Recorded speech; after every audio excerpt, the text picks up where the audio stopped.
jemaat yang dikasihi Tuhan, hari ini kita sedang memasuki situasi kenormalan yang baru karena dampak daripada wabah coronavirus. Bapak Ibu, saya percaya hari-hari ini kita sedang membiasakan diri untuk membangun kebiasaan-kebiasaan baru, dan saya percaya sebagai orang yang sungguh-sungguh mengasihi Tuhan, kita diberikan hikmat, diberikan kemampuan untuk menjalani hari dengan kebiasaan-kebiasaan yang baru. Hari ini kita akan tetap bersama-sama beribadah. Saya percaya lawatan Tuhan akan terus menyertai Bapak Ibu Saudara sekalian. Selamat beribadah, Tuhan Yesus berkati. Salam Bapak Ibu Saudaraku sekalian, selamat kita bertemu lagi dalam ibadah raya GPI Murid Yesus pada saat ini. Dimanapun saudara berada, apapun keadaan kita, saya mau meyakinkan kita semua bahwa Yesus yang kita sembah adalah Yesus yang hidup. Dia Bapa yang selalu setia dalam kehidupan kita. Mari saudaraku, mengawali semua rangkaian penyembahan kita saat ini, mari kita berdoa terlebih dahulu. Segala puji hormat hanya bagimu Bapa yang baik, Bapa yang selalu setia dalam hidup kami, Bapa yang tidak pernah meninggalkan kami, Bapa yang selalu menyediakan apa yang kami butuhkan, Bapa yang selalu memberikan kami kekuatan ketika kami ada dalam situasi-situasi terpuruk sekalipun. Dan kami ada sampai hari ini Tuhan, itu semua anugerah-Mu. Tidak ada yang kami bisa buat untuk membalas kebaikan-Mu Tuhan, kecuali kami datang membawa hidup kami sebagai korban yang berbau harum di hadapan Tuhan. Kami dedikasikan hidup kami, penyembahan kami hari ini, dari awal hingga pada akhirnya, untuk hormat dan kemuliaan bagi nama Tuhan. Terima kasih Tuhan Yesus. Terima kasih. Terima kasih Tuhan. Tidak ada yang bisa kami balas buat kebaikan-Mu.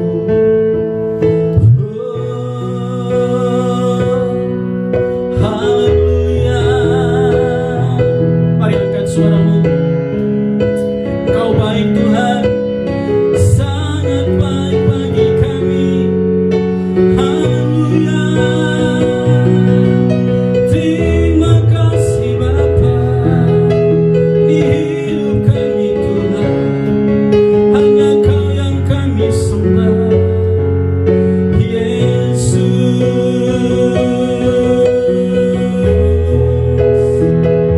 Apapun keadaan kita hari ini saudaraku, mungkin saudara hari ini saudara berkata bahwa kenapa masalah tidak lepas dari hidup kita. Atau mungkin saudara berkata bahwa saya sudah capek Tuhan, hilang semua harapanku, semua jalan seolah-olah tertutup. Tapi hari ini dengan baik,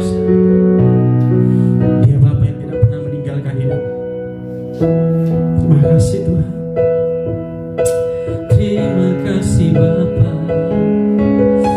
Yesus, kami sembahkan segala puji bagi-Mu Tuhan. Haleluya. Terima kasih Tuhan buat segala yang Kau beri. Haleluya.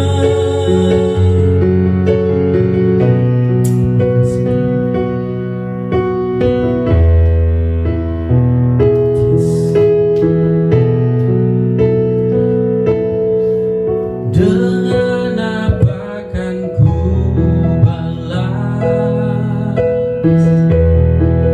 segala kebaikan-Mu,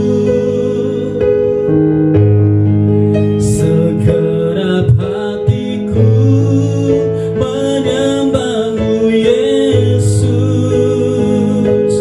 Ku bersyukur padamu.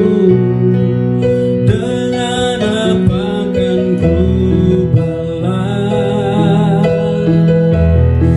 segala kebaikan-Mu, segenap hatiku menyembah-Mu Yesus.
bersyukur padamu. Dengan apa akan ku balas segala kebaikanmu. Segenap hatiku menyembahmu Yesus. Ku bersyukur padamu. Ku bersyukur padamu. Kami bersyukur. Ku bersyukur padamu selamanya. Mari sembah Dia, naikkan ucapan syukurmu kepadanya. Terima kasih Tuhan, haleluya. Tiada yang kami buat untuk kasih setiamu, oh Yesus. Segala syukur bagimu Tuhan di hidup kami Bapa. Terima kasih Yesus buat segala kebaikanmu Yesus. Engkau baik, Hamba yang setia. Mari saudaraku, naikkan ucapan syukurmu. Paling tidak kita katakan terima kasih buat segala kebaikan. Dia Bapa yang selalu setia dalam hidup kita. Terima kasih Tuhan. Terima kasih Tuhan. Tidak ada yang bisa kami buat untuk membalas semua kebaikan-Mu Tuhan, kecuali hidup kami yang kami bawa sebagai persembahan di hadapan-Mu. Yes. Terima kasih Tuhan.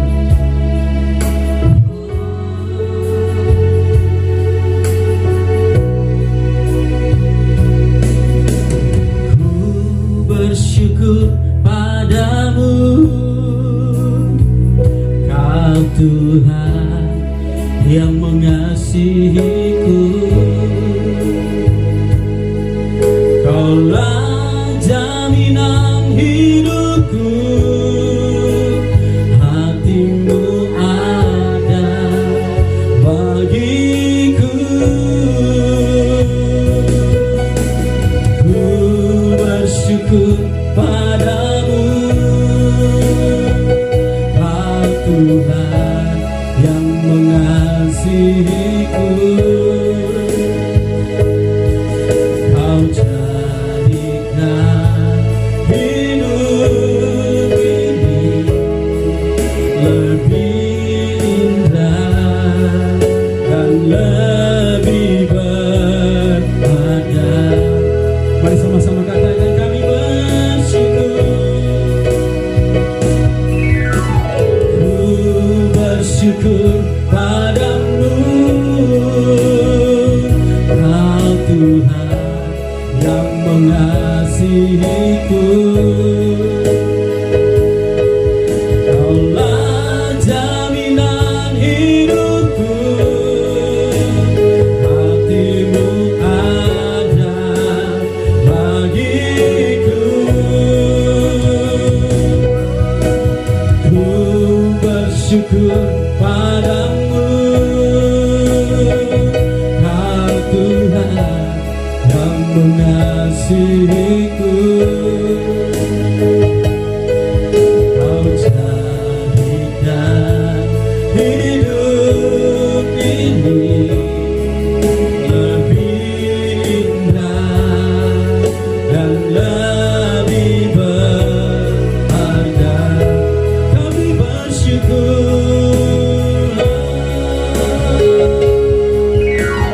Ku bersyukur padamu, Kau Tuhan yang mengasihiku.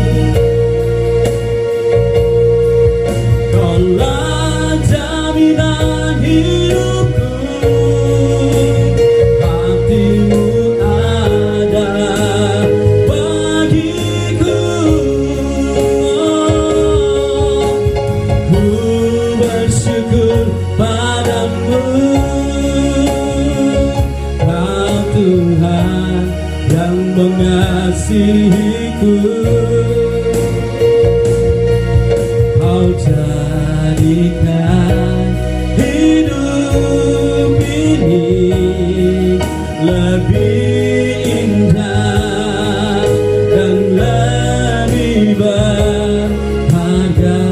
jadikan, kau jadikan hidup ini, kau jadikan hidup ini, kau jadikan hidup ini lebih indah dan lebih berharga. Segala kemuliaan bagi Allah kita. Beri tepuk tangan yang paling meriah buat Dia, Raja di atas segala raja. Terima kasih Tuhan Yesus, terima kasih. Kami terus mau menyembah Engkau Tuhan. Kami menyiapkan hati kami untuk menerima kebenaran-Mu. Kami tahu bahwa ketika Engkau berfirman, sabda-Mu menyembuhkan kami, sabda-Mu meneguhkan kami, menyembuhkan kami. Terima kasih Tuhan, sabda-Mu menyelamatkan kami. Terima kasih Yesus. Yes. Mari siapkan hatimu, kita akan terima kebenaran firman Tuhan. Yes.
Suaramu, apapun yang terjadi dalam hidupku ini, tak pernah ku ragukan kasih-Mu Tuhan. Lewat gunung yang tinggi, dalam lembah yang curam, tak pernah ku ragukan janji-Mu Tuhan. Kau berfirman dan sembuhkanku, Kau bersabda dan selamatkanku. Tiada yang mustahil bagimu, Yesus, ku percaya padamu. Mari jemaat Tuhan, naikkan pujian ini sama-sama. Apapun yang terjadi dalam hidupku ini, tak pernah ku ragukan kasih-Mu Tuhan. Lewat gunung yang tinggi, dalam lembah yang curam, tak pernah ku ragukan janji-Mu Tuhan. Sama-sama. Kau berfirman dan sembuhkanku, Kau bersabda dan selamatkanku.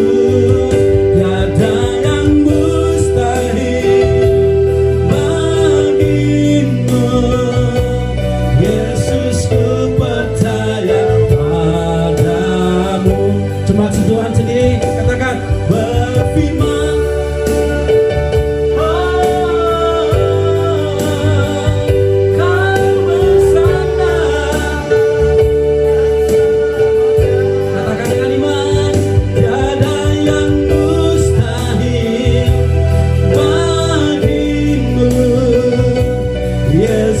ku percaya padamu. Yesus ku percaya padamu. Yesus ku percaya. Yesus ku percaya padamu. Berapanya saya persilakan. Oke, puji nama Tuhan. Mari Bapak Ibu, kita sebelum kita mendengarkan kebenaran firman Tuhan, mari kita berdoa. Saya pimpin kita di dalam doa. Bapa, kami mengucap syukur ya Tuhan atas anugerah-Mu dalam setiap kehidupan kami. Kami bersyukur karena Tuhan Engkau masih memberikan kami kesempatan untuk menikmati kehidupan kami sampai hari ini ya Tuhan. Dan kami bersyukur Tuhan masih memberikan kami juga kesempatan untuk beribadah, bersekutu, memuji dan memuliakan nama Tuhan. Bapa, kami datang di hadapan-Mu saat ini karena kami mau belajar dari kebenaran-Mu. Hamba berdoa biarlah Tuhan Engkau akan memberkati setiap kami yang akan belajar bersama-sama dari kebenaran-Mu.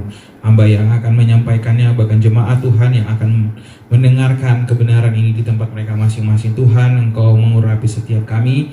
Tolong kami, berikan kami hati yang mau siap untuk dibentuk oleh Tuhan, pikiran dan kerendahan hati kami untuk boleh belajar dari kebenaran-Mu. Apapun yang sudah hamba persiapkan Tuhan, hamba berdoa biarlah Tuhan Engkau akan memeteraikannya, dan hamba berdoa biarlah itu menjadi bagian setiap kami, sehingga kami boleh merenungkan Tuhan akan setiap panggilan yang Tuhan taruh dalam hidup kami sebagai anak-anak-Mu. Apakah kami sungguh-sungguh mengerti bahwa Tuhan Engkau memanggil kami, dan keputusan kami untuk mengikut Engkau Tuhan itu sungguh-sungguh dari hati dan kehidupan kami.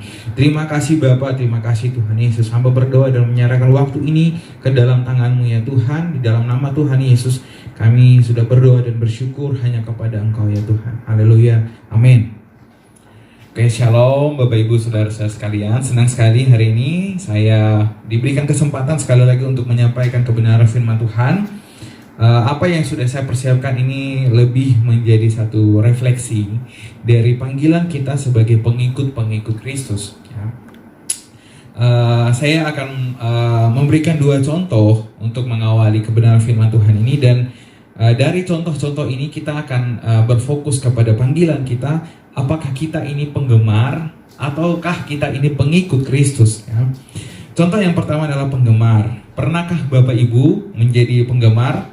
Seorang penggemar, kalau dalam Kamus Besar Bahasa Indonesia, itu penggemar berarti adalah seorang pengagum yang sangat bersemangat ya. Ini diibaratkan seperti seorang yang pergi menonton sebuah pertandingan sepak bola. Ia pergi tanpa memakai kemeja, dan ia mengecat seluruh badannya dengan banyak warna untuk mendukung tim yang didukungnya. Ia bersorak-sorai, ia berteriak-teriak untuk mendukung timnya. Ia mengeluk-elukan tim yang dipilihnya. Dan di kamarnya pun ia membuat banyak hal untuk mendukung timnya. Ya, ia menyediakan banyak gambar-gambar, banyak poster-poster tentang tim yang didukungnya. Ini umumnya dilakukan oleh seorang penggemar. Bahkan itu tidak cukup ya. Penggemar biasanya juga melakukan banyak hal untuk mendukung timnya. Contohnya, ia menyediakan banyak poster-poster di dalam kendaraannya. Contoh kalau mobil, ia akan menyediakan banyak gambar-gambar yang ada di dalam timnya. Nah, umumnya di dalam rumah pun ia menyediakan banyak baju yang berisi tanda tangan dari tim-tim atau pemain-pemain orang yang didukungnya ya. Ini umumnya dilakukan oleh penggemar ya. Namun sayangnya penggemar adalah orang yang tidak pernah ikut terlibat dalam pertandingan ya. Ia tidak pernah siap untuk dijegal oleh lawan ya. Ia berseru, ia bersorak, tetapi ia tidak rela untuk memberikan dirinya untuk berkorban. Bahkan tidak ada setitik tetes pun keringat dari dirinya.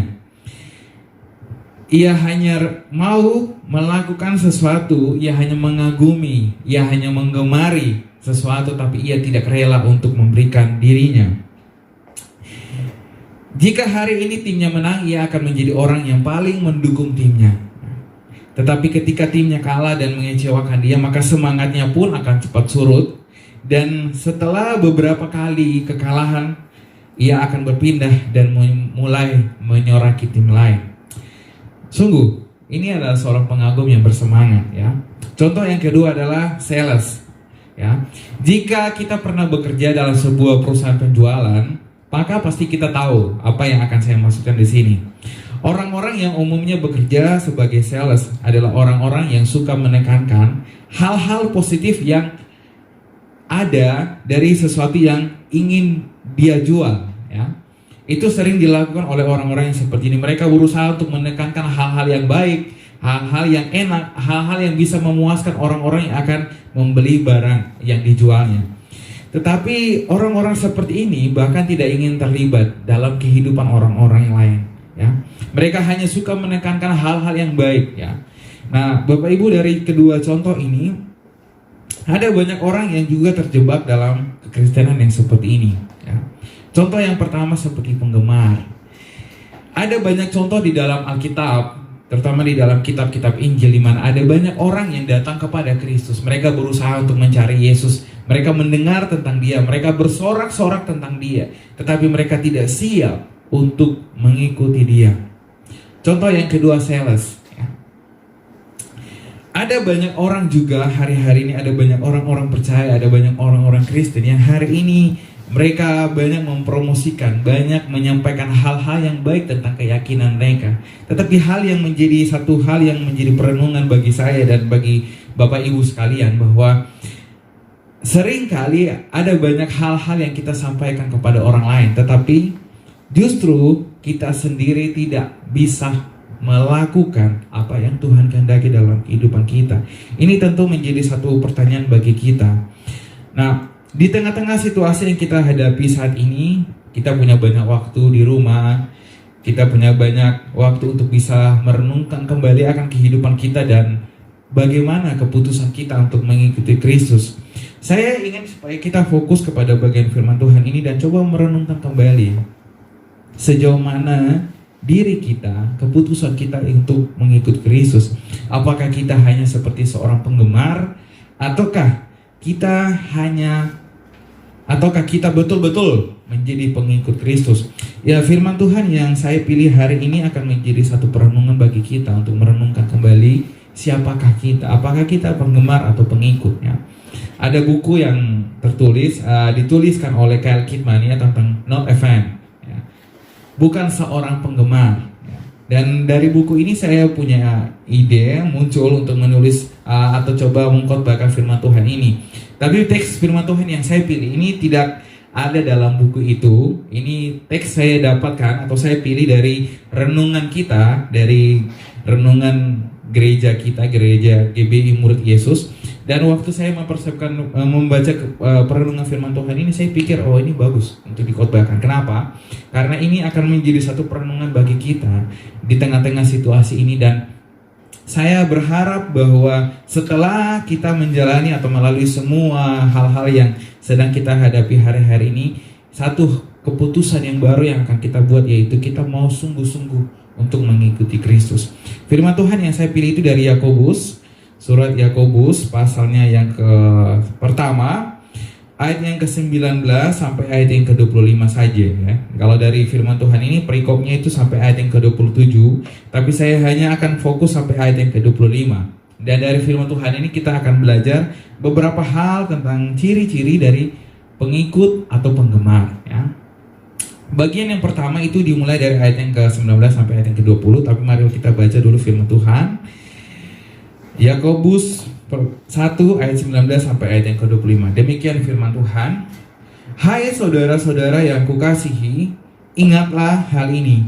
Setiap orang hendaklah cepat untuk mendengar, tetapi lambat untuk berkata-kata, dan juga lambat untuk marah. Sebab amarah manusia tidak mengerjakan kebenaran di hadapan Allah.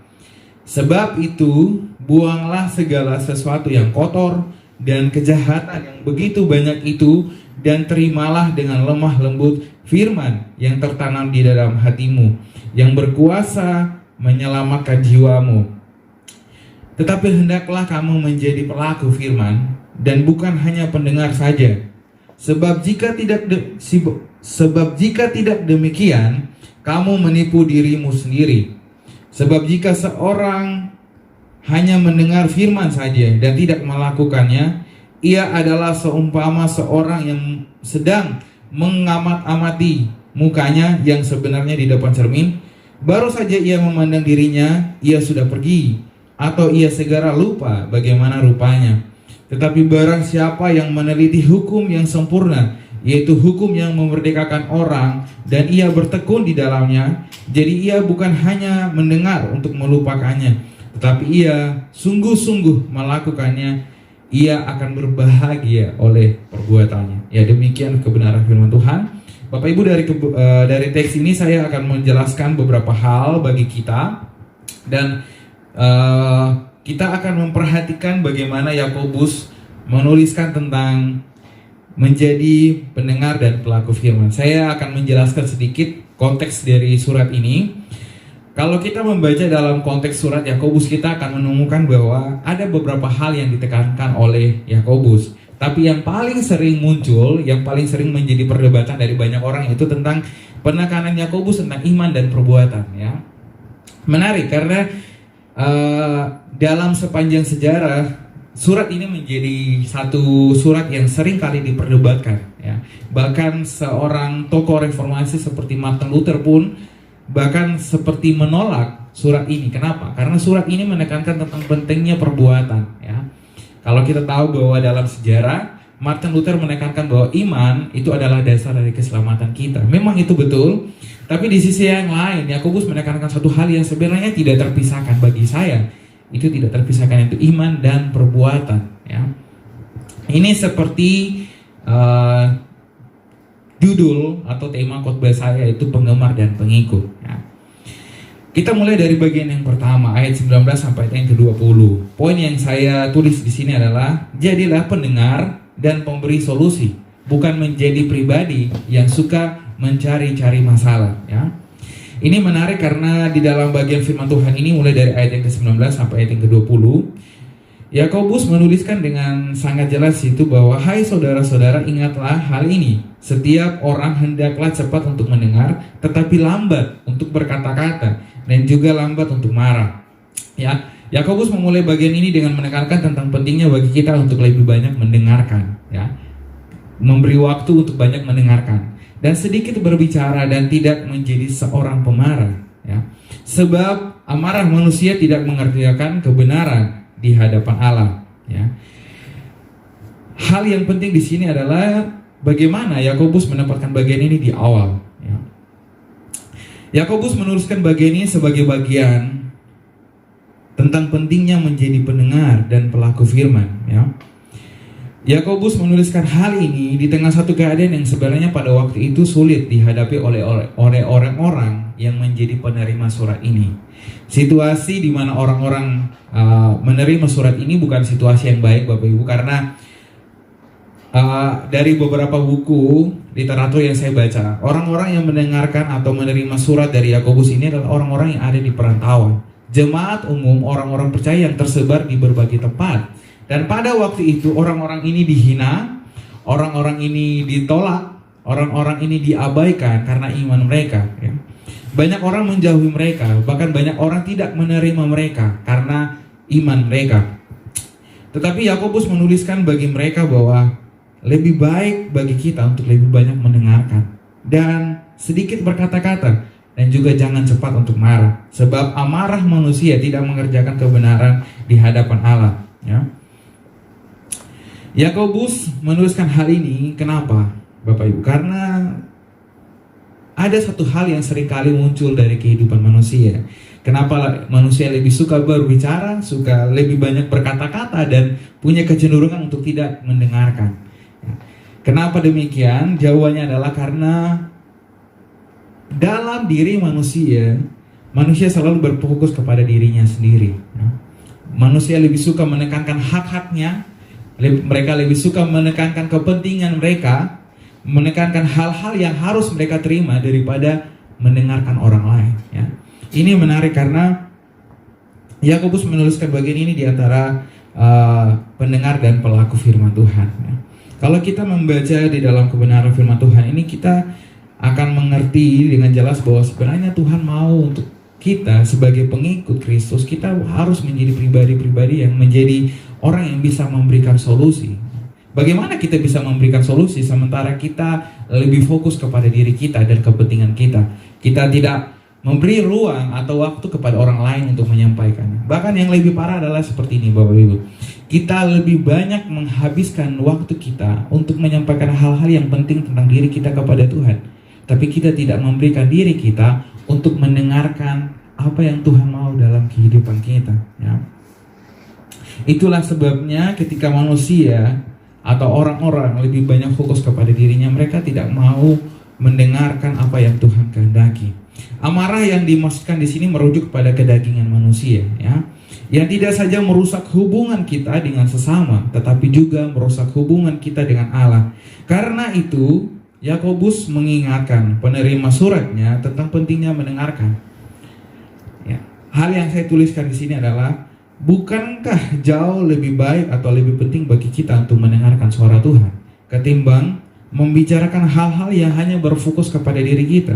Dan bukankah jauh lebih baik bagi kita untuk mendengarkan apa yang dialami orang lain ketimbang menuntut dan mengutamakan hak-hak dalam kehidupan kita?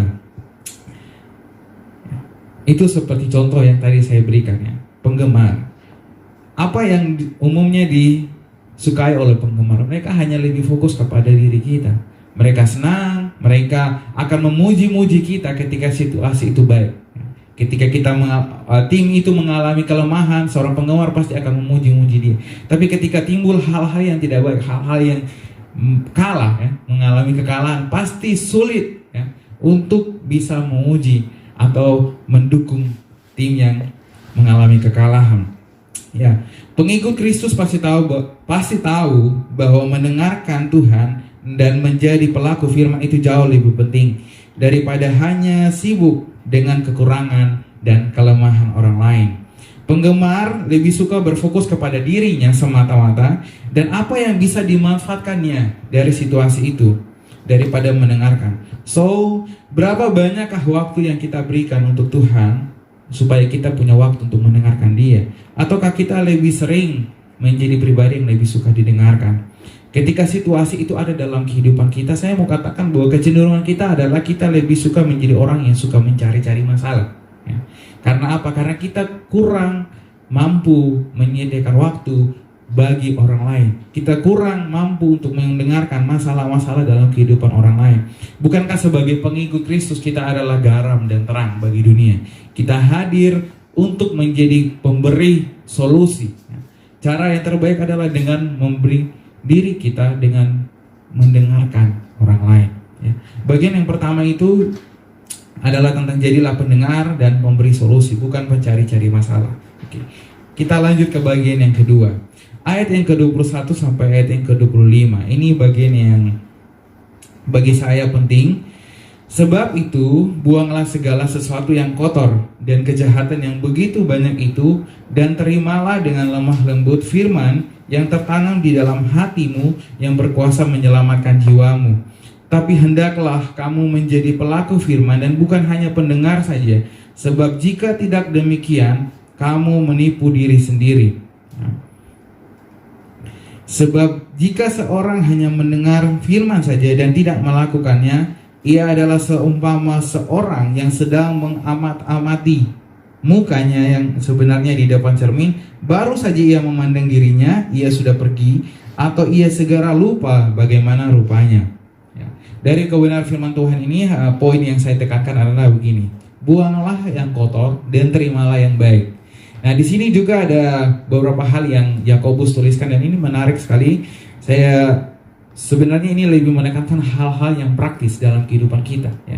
Pengajaran-pengajaran yang sebenarnya lebih bersifat praktis. Bagaimana kita melakukannya? Hal-hal apa yang harus kita lakukan supaya kita bisa hidup sesuai dengan kehendak Tuhan. Yakobus menuliskan bahwa buanglah segala sesuatu yang kotor dan segala kejahatan yang begitu banyak di dalam hatimu, ya. Kalau dalam terjemahan yang lain dia bilang seperti ini: buanglah segala sesuatu yang kotor dan kejahatan yang ada dalam dirimu, baik secara lahir maupun secara batin, ya. Jadi tidak hanya bicara tentang hal-hal yang ada di luar, tapi hal-hal yang tersimpan di dalam hati kita pun harus kita buang. Kata buanglah di sini juga berarti menanggalkan, melepaskan, atau melepaskan segala hal-hal yang jahat yang merintangi kita. Ini tentu menjadi satu keputusan yang tidak bisa dilakukan oleh pribadi yang lain ya. Saya yakin dan percaya bahwa Roh Tuhan tentu bekerja dalam hati kita. Tetapi di sisi yang lain, kita pun memiliki tanggung jawab untuk melakukan bagian kita. Nah, salah satu bagian yang harus kita lakukan adalah kita harus membuang hal yang kotor dari kehidupan kita. Ya. Hal ini tidak bisa dianggap sepele.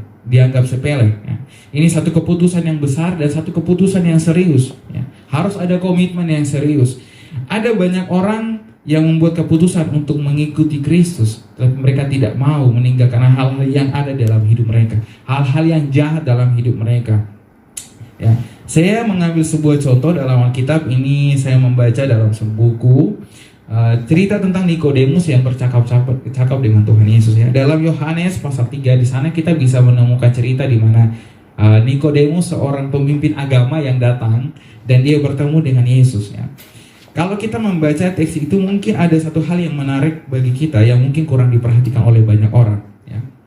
Nikodemus datang kepada Tuhan Yesus itu bukan pada waktu siang, bukan pada waktu pagi atau sore, tapi dia datang bertemu dengan Yesus pada waktu malam hari. Pertanyaannya, kenapa harus pada malam hari? Ya. Bapak Ibu, situasi saat itu adalah ada banyak pemimpin agama pada waktu itu, ada banyak pemimpin Yahudi yang menolak Yesus. Ya. Tapi dari antara sekian banyak orang itu ada beberapa orang yang memilih untuk mereka mau belajar dari Yesus. Mereka mau mendengarkan tentang Yesus. Tetapi untuk melakukan hal itu tentu ada banyak pertimbangan. Ya. Siapa yang mau mengikut Kristus berarti dia harus meninggalkan segala sesuatu. Nah, dia datang pada malam hari, Nikodemus datang pada malam hari karena apa? Karena dia menghindari perhatian banyak orang. Mungkin ada orang-orang yang akan melihat dia dan mereka akan mulai berkata-kata, oh, dia adalah seorang pemimpin Yahudi, kenapa dia mau datang ketemu dengan Yesus? Ya. Ini satu hal yang menarik. Tapi dalam pembicaraan itu Yesus bilang bahwa kamu harus lahir baru. Harus lahir baru. Nah, keputusan itu harus diambil dengan satu keputusan yang besar, yaitu siap untuk meninggalkan segala sesuatu. Ya. Buang segala hal-hal yang selama ini merintangi hidupmu untuk mengikut aku. Ya. Yesus berkata-kata seperti itu kepada Nikodemus bahwa untuk mengikut aku ada hal-hal yang harus kamu korbankan. Ada harga yang harus kamu bayar supaya kamu bisa mengikuti aku. Ya. Dan kalau kita membaca selanjutnya sampai pada waktu Tuhan Yesus mati, Nikodemus adalah satu pribadi atau seorang pemimpin yang tetap mengikuti Yesus sampai pada waktu kematiannya. Bahkan ketika ia dalam berhadapan dengan pemuka agama, Yesus sedang dihakimi di sana, Nikodemus hadir. Ya. Apa yang kita bisa pelajari dari percakapan Yesus dan Nikodemus? Ya. Satu hal yang penting bagi kita adalah bahwa Allah tentu berkuasa untuk membersihkan ruang-ruang dalam kehidupan kita, ruang-ruang kehidupan kita yang kotor. Tetapi di sisi yang lain, kita pun harus siap untuk membersihkan sampah-sampah yang masih ada di dalam kehidupan kita. Ini menjadi jalan yang penting bagi kita untuk masuk ke bagian selanjutnya, yaitu mendengarkan dan menerima firman Tuhan. Tapi saya mau katakan kepada kita bahwa tidak mungkin bagi kita memberikan atau mengizinkan firman Tuhan itu bekerja total dalam kehidupan kita selama kita sendiri masih mempertahankan atau masih menyimpan hal-hal yang tidak baik dari kehidupan kita. Nah, Yakobus menuliskan bahwa sebelum kamu menerima harus dulu buang segala sesuatu yang kotor. Kenapa demikian? Ya, karena tentu firman Tuhan akan tinggal dalam kehidupan kita, tetapi itu tidak akan bekerja dengan maksimal. Kenapa? Karena kita sendiri masih menyimpan hal-hal yang tidak baik dari kehidupan kita. Oke, saya akan lanjut ke bagian yang berikutnya, yaitu tentang menerima firman Allah. Ini merupakan bagian yang penting yang kedua dari poin saya yang kedua. Setiap orang yang percaya kepada firman Tuhan, yang mau mendengarkan firman Tuhan, mereka percaya bahwa otoritas firman Tuhan dan kuasa firman Tuhan itu harus dinyatakan dalam kehidupan kita. Ya. Ini seperti gambaran atau contoh yang tadi saya berikan, bahwa ada banyak orang yang seperti seorang sales, ya. Mereka bersaksi, mereka berkata-kata, mereka mengucapkan hal-hal yang positif tentang hal-hal yang mereka yakini. Tetapi mereka sendiri tidak melakukan itu dalam kehidupan mereka. Ya. Yakobus menuliskan bahwa firman yang tertanam. Ya. Kata tertanam dalam konteks ini berarti bahwa firman itu tinggal dia tidak hanya tinggal, tetapi dia dinyatakan juga dalam seluruh aspek kehidupan kita. Kenapa? Karena firman itu berkuasa untuk menyelamatkan. Kalau di sini dia bilang untuk menyelamatkan jiwa, ya. Tetapi sebenarnya kalau dalam pengertian asli itu bukan hanya jiwa, tapi dia menyelamatkan seluruh tubuh kita untuk diselamatkan, ya. Apa yang kita bisa belajar dari bagian yang kedua, Bapak Ibu? Ketika kita mau menjadi pengikut Kristus, kita harus siap untuk membuang hal-hal yang kotor dalam kehidupan kita, ya. Saya waktu mempersiapkan kebenaran firman Tuhan ini, saya bergumul dengan firman Tuhan ini. Sudah sejauh mana? Apakah betul saya ini seorang pengikut ataukah saya hanya sebagai seorang penggemar, ya? Secara pribadi saya jujur kepada Tuhan bahwa mungkin selama ini saya bukan seorang pengikut, ya. Saya hanya menjadi seorang penggemar, seorang yang bisa berkata-kata dengan baik, seorang yang punya banyak pengetahuan atau mungkin ada banyak kelebihan. Tetapi saya sendiri tidak siap atau belum melakukan apa yang Tuhan kehendaki. Contohnya, membuang segala hal-hal yang kotor dalam kehidupan kita. Coba kita renungkan kembali sejauh mana diri kita. Apakah masih ada banyak hal yang merintangi kehidupan kita sehingga kita sulit untuk menjadi pengikut Kristus, ya. Oke, bagian yang ketiga itu di dalam ayat yang ke-22 sampai ayat yang ke-25. Tapi saya akan membaca saja ayat yang ke-25. Tetapi barang siapa meneliti hukum yang sempurna, yaitu hukum yang memerdekakan orang, dan ia bertekun di dalamnya, jadi bukan hanya mendengar untuk melupakannya, tetapi sungguh-sungguh melakukannya, ia akan berbahagia oleh perbuatannya. Tadi saya sudah membaca bagian yang di atas. Nah, di bagian yang ketiga ini saya memberikan satu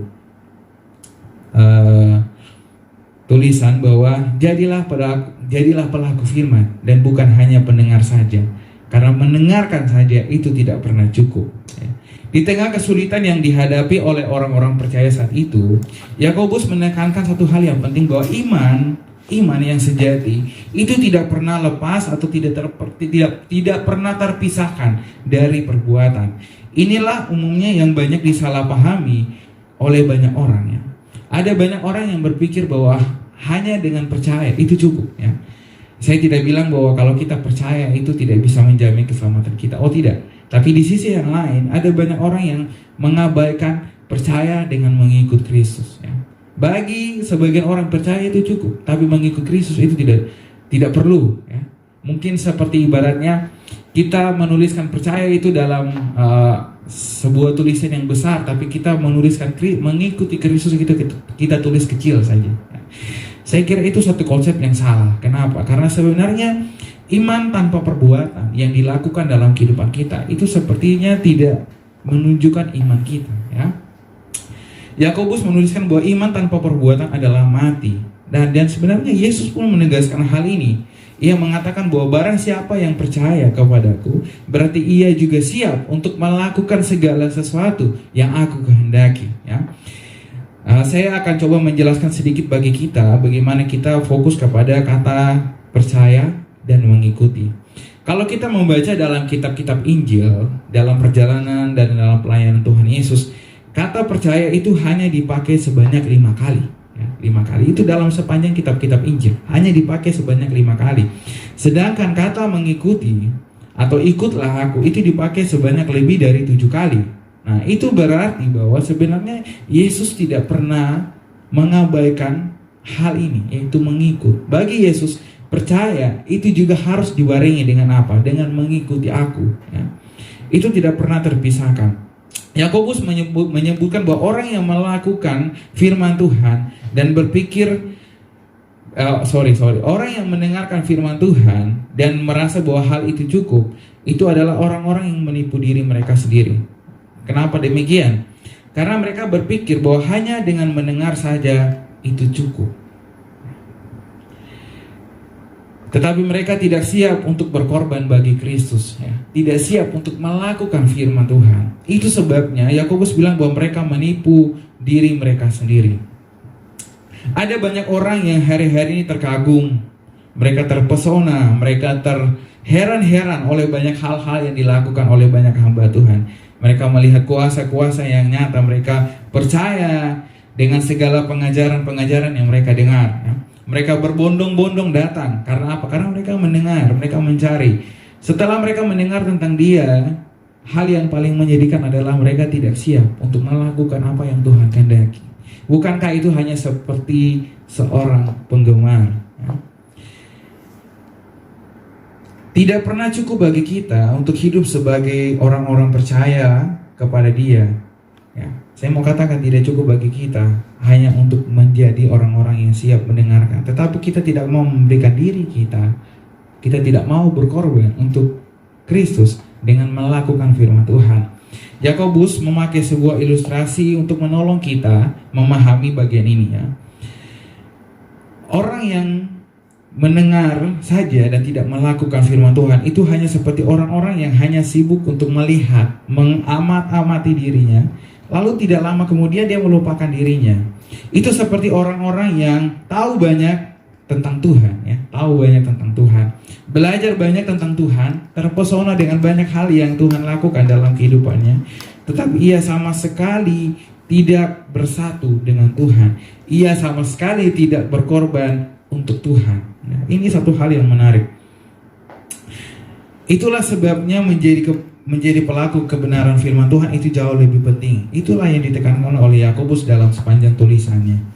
Itu jauh lebih penting karena menjadi pendengar itu tidak akan pernah cukup bagi kita ya. Saya membaca satu buku yang menjelaskan tentang kata mengenal ya. Kita percaya dan kita mengikuti. Kalau dalam bahasa Ibrani, kata yang dipakai itu kata yada. Yada itu artinya mengenal ya. Tetapi tahu dengan mengenal itu beda ya. Kalau dalam konteks Alkitab, kata tahu itu artinya kita hanya tahu, kita hanya belajar, tapi kita tidak pernah mengizinkan Tuhan untuk bersatu dalam kehidupan kita.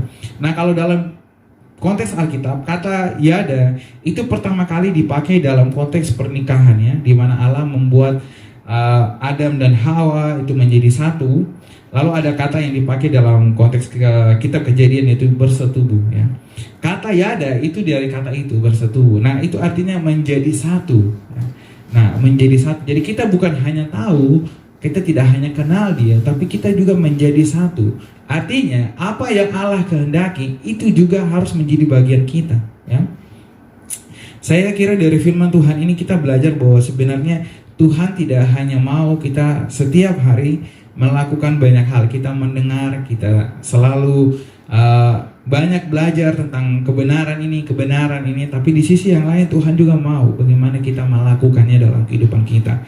Ya, dari kebenaran ini saya membuat 3 implikasi. Yang pertama adalah bagi kita sebagai pengikut Kristus, hal yang harus kita lakukan adalah kita harus menjadi pendengar dan pemberi solusi. Bukan menjadi orang-orang yang suka menuntut dan mencari-cari masalah. Ambillah waktu lebih banyak untuk mendengarkan suara Tuhan dan apa yang menjadi masalah orang lain. Itu panggilan kita ya. Kalau kita hanya menjadi penggemar, kita hanya lebih fokus dengan diri kita ya. Tapi Tuhan mau ketika kita menjadi pengikut Dia, panggilan kita adalah kita menjadi orang-orang yang mau belajar untuk mendengarkan orang lain. Kita mau belajar untuk lebih banyak menyediakan waktu kita untuk mendengarkan Tuhan daripada kita sibuk untuk meminta hal-hal yang menjadi kepentingan diri kita. Yang kedua, isilah kehidupan kita dengan hal-hal yang baik dan kebenaran-kebenaran yang baik, bukan menyimpan hal-hal yang mengikat kehidupan kita. Keputusan kita untuk mengikut Yesus itu dimulai dari keputusan kita untuk meninggalkan hal-hal yang mengikat hati kita, yang mengikat kehidupan kita. Dan kita harus merelakan hati kita untuk dipimpin oleh Tuhan sendiri. Matius 7 ayat 17 sampai 18, di sana dituliskan bahwa setiap pohon pasti menghasilkan buah yang baik. Setiap pohon yang baik pasti menghasilkan buah yang baik. Sedangkan pohon yang tidak baik pasti menghasilkan buah yang tidak baik ya. Dari bagian yang kedua tadi saya jelaskan bahwa kita harus membuang hal-hal yang kotor dalam kehidupan kita. Itu hal yang harus kita lakukan. Supaya apa? Supaya kita bisa mengizinkan kebenaran firman Tuhan itu tergenapi dalam kehidupan kita. Yang ketiga, siapa saja yang mau mengikut Kristus, ya saya tidak bilang hanya Bapak Pendeta atau Bapak Gembala atau hamba-hamba Tuhan di dalam gereja, tapi firman Tuhan bilang bahwa siapapun, barang siapa yang mau mengikut Yesus, Mereka harus siap untuk berkorban dan melakukan apa saja yang Tuhan kehendaki.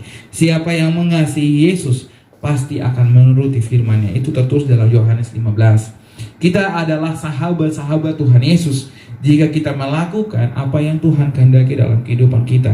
Bukan hanya seperti orang-orang yang mau mengikut Kristus, ya.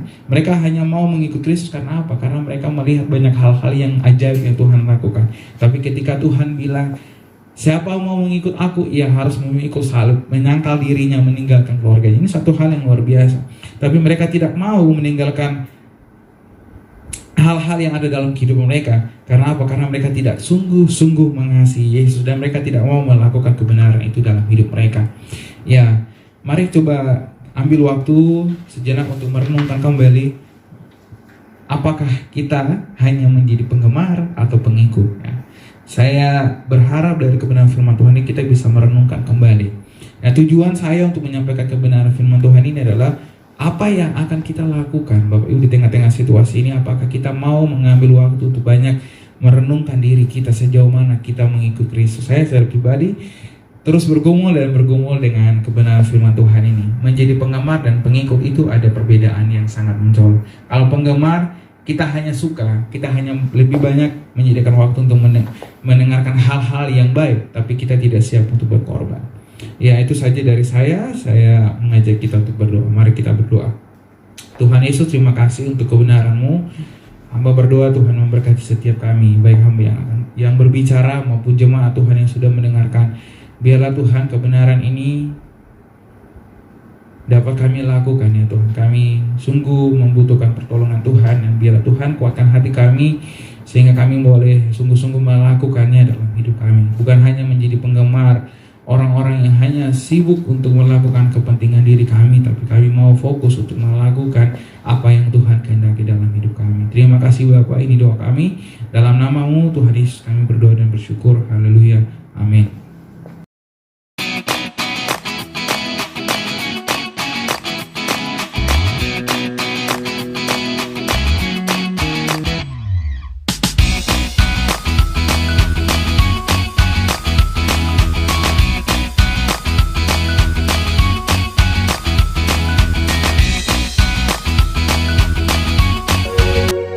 Shalom Bapak Ibu Saudaraku sekalian, kita akan mengakhiri semua rangkaian ibadah kita pada saat ini.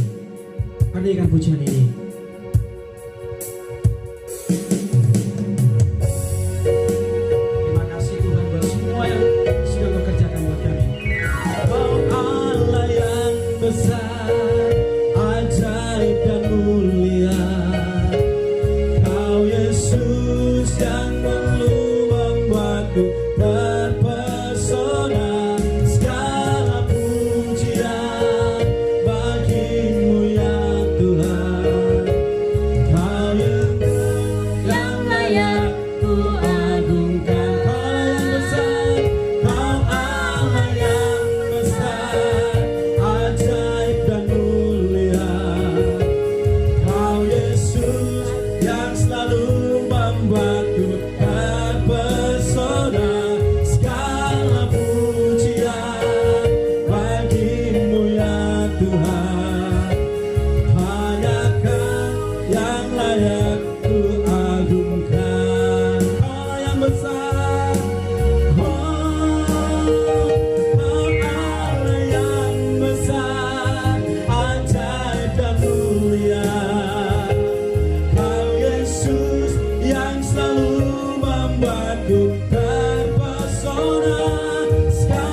Mari kita satu di dalam doa.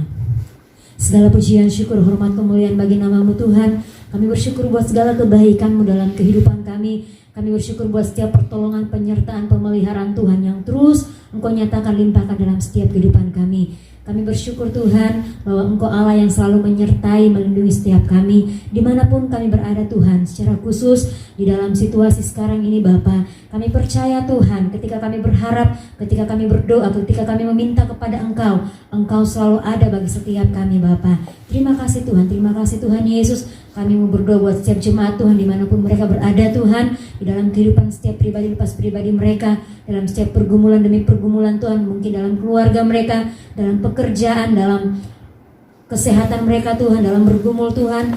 Mari Tuhan, Engkau Allah yang selalu hadir, Engkau Allah ada Tuhan, hidup Tuhan, dan Engkau selalu ada bersama-sama dengan setiap jemaat Tuhan dimanapun mereka berada. Terima kasih Bapa di surga. Kami berdoa Tuhan buat setiap jemaat Tuhan yang merasakan kasih setia Tuhan, di mana dalam minggu ini berulang tahun. Kami berdoa di dalam nama Tuhan Yesus, biarlah penyertaan Tuhan, kasih setia Tuhan terus penyertaan limpahkan dalam hidup mereka.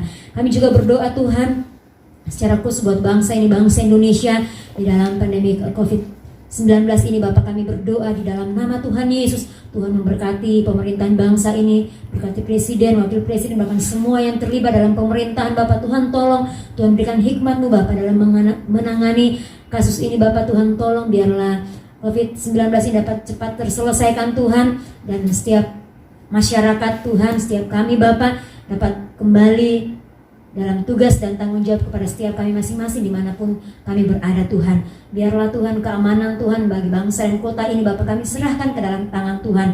Berkati dari Sabang sampai Merauke Tuhan, di dalam nama Tuhan Yesus. Biarlah kasih setia Tuhan, kemurahan Tuhan Engkau limpahkan bagi bangsa kami, bangsa Indonesia dan kota kami, kota Makassar Tuhan. Terima kasih Bapa di surga, terpujilah Engkau Tuhan. Kami menyerahkan seluruh kehidupan kami ke dalam tangan pengasihan-Mu. Sekali lagi Tuhan kami berdoa buat pandemi COVID-19 ini Bapa yang mengalami duka cita, Tuhan tolong, Tuhan berikan penghiburan bagi keluarga yang ditinggalkan, bahkan yang masih dalam pengawasan Tuhan, bahkan yang positif COVID Tuhan kami berdoa di dalam nama Tuhan Yesus. Tuhan berikan mereka kesembuhan yang datangnya daripada Tuhan. Tuhan berikan mereka damai sejahtera Tuhan, sukacita, sehingga Tuhan mereka dapat pulih secara sempurna dan dapat kembali seperti sedia kala. Terima kasih Bapa di surga, kami sungguh terlalu percaya bahwa Engkau Bapa yang selalu memelihara dan menjaga setiap kehidupan kami. Ini doa kami Bapa, ini syukur kami di dalam nama Tuhan Yesus. Kami berdoa dan menyerahkan semuanya ke dalam tangan pengasihan Tuhan. Haleluya, amin. Jemaat yang dikasihi Tuhan, terimalah berkat Tuhan. Adalah perlindungan daripada Allah Bapa, karena kasih setianya di dalam Kristus Yesus Tuhan akan dilimpahkan atasmu, dan kuat kuasa daripada Roh-Nya yang kudus akan terus menuntun, memimpin, mengajar, memampukan, bahkan engkau akan mengalami kuasa karena Roh Kudus menyertai hari ini sampai selama-lamanya di dalam nama Tuhan Yesus Kristus. Haleluya, amin.